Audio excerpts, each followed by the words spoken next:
Where do the best ideas come from? One afternoon, I was sitting and meditating on the floor in the small dark room I was renting at the time.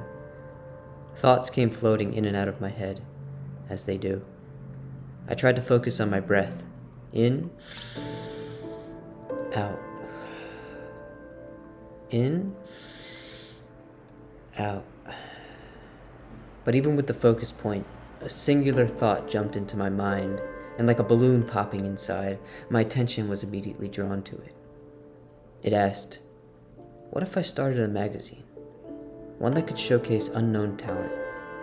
I could publish poetry, short stories, investigative pieces, and photography. I could provide a platform for people who had talent, practiced their craft, but were unable to break through into publishing their work. It was a singular, silly thought, and yet it stayed in my brain for the duration of my meditation. So I asked it, what would I call the magazine? And instead of replying with a singular answer, the lines of a poem danced onto the screen of my mind.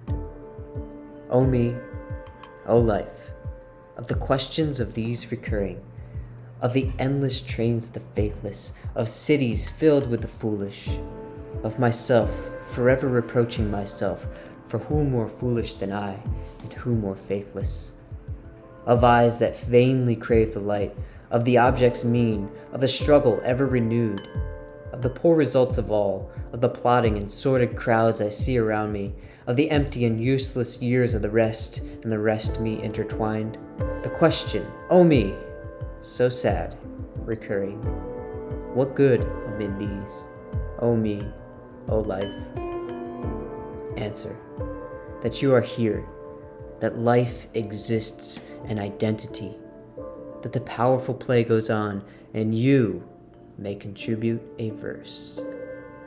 You may contribute a verse. But this magazine would be a collaboration, a group of artists, poets, and writers. It couldn't be my verse. It had to be our verse.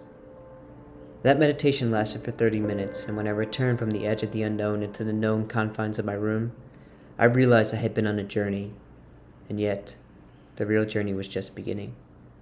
Where did the best ideas come from? I don't know.